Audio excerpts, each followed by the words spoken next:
नमस्कार, स्वागत है आपका। आप देख रहे हैं यूपी मांगे उत्तर। आपके साथ में हूं राम मोहन शर्मा और यूपी मांगे उत्तर में आज बात करेंगे धर्मांतरण की साजिश की।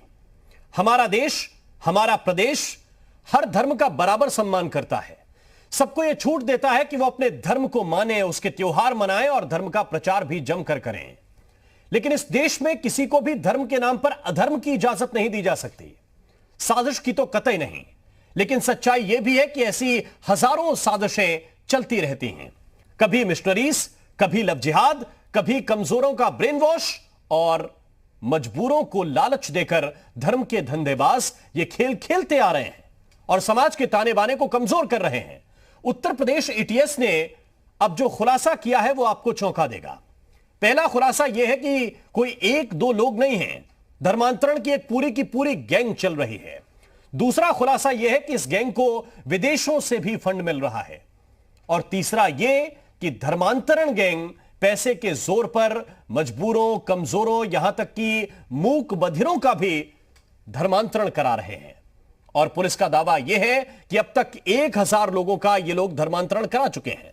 तो सवाल यह है कि यह धर्म परिवर्तन का खेल रुकेगा कैसे? चर्चा इसी बात पर करेंगे, लेकिन पहले एक रिपोर्ट आपको दिखाते हैं।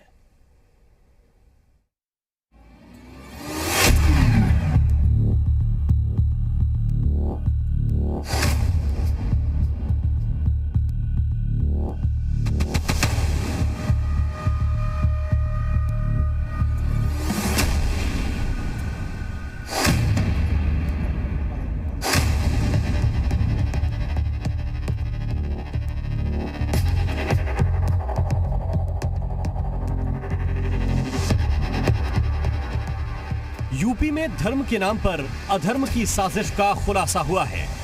इस तस्वीर को देखिए। चश्मा पहने एक शख्स जिसका नाम है मुफ्ती काजी जहांगीर और दूसरा उमर गौतम।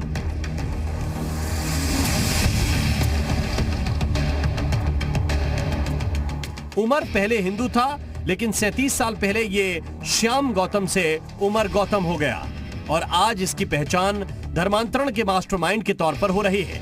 यूपी एटीएस के हाथ लगे ये दोनों आरोपी पिछले 2 साल में करीब 1000 लाचार मजबूर बच्चों, महिलाओं और युवकों का धर्म परिवर्तन कराकर उन्हें मुसलमान बना चुके हैं।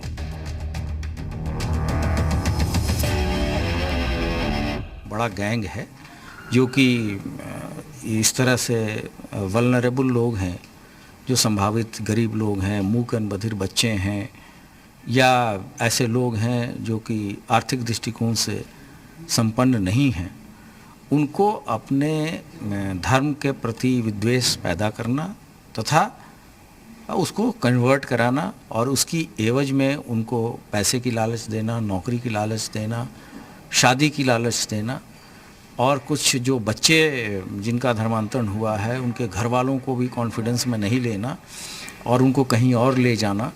तो एक बहुत बड़ा रैकेट है जो कि जिसका खुलासा हुआ है। आरोपियों पर मूक बधिर बच्चों का भी धर्म परिवर्तन कराने का आरोप है। पुलिस ने नोएडा के सेक्टर 117 में डीप सोसाइटी स्कूल में दबिश दी, जहां से दस्तावेज खंगाले गए और 2 बच्चों के तार इस मामले से जुड़ रहे हैं। उधर कानपुर और गुड़गांव से भी बच्चों के धर्म परिवर्तन कराने का मामला सामने आया है। इंटर पास किया था, इंटर पास करने में डीएवी कॉलेज में एडमिशन लिया था। इसके बाद लॉकडाउन में पेपर नहीं हुए थे, तब से वो उसमें माइंड वेस्ट हो गया। माइंड वेस्ट में धर्म परिवर्तन हुआ।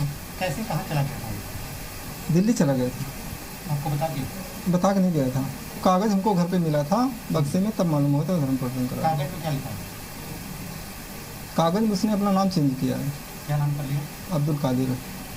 इस बारे में मुझे कोई जानकारी नहीं है। अभी वो आए, उन्होंने 2 बच्चों का नाम लिया है, तो पहले हम अपना डेटा चेक करेंगे और फिर हम उनको बताएंगे उसमें क्या है क्या नहीं। पर क्या है, जो बच्चे सुनते बोलते नहीं है उनको हम लोग वोकेशनल ट्रेनिंग देते हैं, मतलब कंप्यूटर के कोर्सेज वगैरह कराते हैं उनको, जिससे आगे उनको जॉब के लिए हेल्प की जा सके। 17 फरवरी को बच्चे ने सुबह 9 बजे मेरे हाथ में कागज का टुकड़ा दे दिया कि ये कागज है। हम समझे कि जॉब छोड़ दिया था, कोई नया जॉब का रिज्यूम वगैरह दिया होगा वहाँ से कॉल लेटर।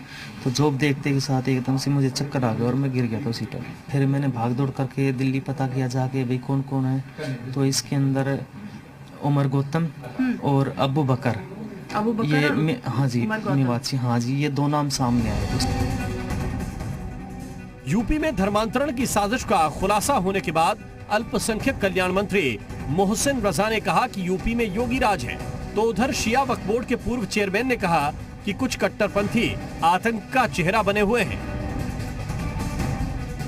उत्तर प्रदेश में भारतीय जनता पार्टी की आदरणीय योगी जी के नेतृत्व की सरकार है। ये किसी मुल्ला की सरकार नहीं है कि आप यहाँ पर इस तरह के कृत्य कर लेंगे। यहाँ पर सबका साथ, सबका विकास और सबके विश्वास की बात हम करते हैं। यहाँ पर हम किसी को इस तरह का कृत्य नहीं करने देंगे। उत्तर प्रदेश में जो बच्चों को, हिंदू बच्चों को मुसलमान बनाया गया है, ये उसी साजिश का एक नतीजा है। इनका एक मिशन है कि हम पूरी दुनिया पर कब्जा करें। ये चाहते हैं कि पूरी दुनिया में हम इस्लामिक झंडा फहराएं। इस साजिश को नाकाम करने के लिए इनके खिलाफ सख्त कार्रवाई किए जाने की जरूरत है। चूंकि मामला धर्म से सीधा जुड़ा हुआ है, लिहाजा धर्म से जुड़े लोगों की बात भी सामने आई। मौलाना इस कार्रवाई को मुसलमानों के खिलाफ साजिश बता रहे हैं और बजाय घटना की निंदा के इसे सियासी माहौल से जोड़ रहे हैं। तो वहीं संत समाज ने इस घटना पर नाराजगी जाहिर की है। इससे पहले भी इस तरीके की कई अरेस्टिंग हो चुकी हैं जिसमें मुसलमानों को कसूरवार ठहराया गया। उन पर यह इल्ज़ाम लगाया गया कि वो जबरन लोगों का धर्म परिवर्तन कराते हैं। लिहाजा इस तरीके की बातें करके कहीं ना कहीं एक मुसलमानों के खिलाफ एक माहौल बनाने की कोशिश की जा रही है, जिसको कहीं ना कहीं इलेक्शन में जिससे फ़ायदा हासिल किया जा सके। सुदूर ग्रामीण अंचलों में धर्मांतरण ही इनका धंधा है। हमने तो सरकार से यह मांग की है कि जो धर्मांतरित हो गए, उन्होंने पिछड़े अथवा अनुसूचित जाति, अनुसूचित जनजाति में ऐसी कोई भी सुविधा ले रखी है तो उसे नौकरी से तत्काल बर्खास्त किया जाए। ये जो घटनाएं हो रही हैं वो ऐसे लोगों को जो धर्म परिवर्तन होता है वह बहुत ही खतरनाक है देश के लिए। इसलिए इस पर सरकार तुरंत प्रतिबंध लगावे, इसको खोज करे और पकड़े जाएं जो लोग ऐसे कर रहे हैं और उनको कठोर से कठोर दंड दिया जाए। तो इस साजिश के पीछे सिर्फ उम्र है या कोई बड़ा गैंग, ये तो जांच के बाद साफ होगा। लेकिन विरोधी दल इस कार्रवाई में भी सियासत तलाश रहे हैं। अब तक धर्म और जाति की राजनीति में उलझी रहेगी भारतीय जनता पार्टी की सरकार। 4.5 साल हो गए और भाजपा सरकार धर्मांतरण, धर्म परिवर्तन, जाति परिवर्तन, इन सब चीजों में लोगों को उलझा कर रखना चाहती है। उत्तर प्रदेश में धर्म परिवर्तन का कानून तो पहले से ही मौजूद है। इसके मतलब उत्तर प्रदेश की सरकार, उत्तर प्रदेश की पुलिस किसी भी क्षेत्र में कानून व्यवस्था बनाए रखने में नाकाम हो रही है। अब सवाल यह है कि देश का माहौल बिगाड़ने की साजिश क्यों हो रही है? क्यों कठोर कानून के होते हुए धर्मांतरण कराने वालों में खौफ नहीं है? धर्मांतरण के 2 मास्टरमाइंड को पकड़कर अपनी पीठ थपथपा रही पुलिस से ये सवाल भी है कि जब फंडिंग विदेश से हो रही थी तो इस रैकेट पर पहले नजर क्यों नहीं पड़ी?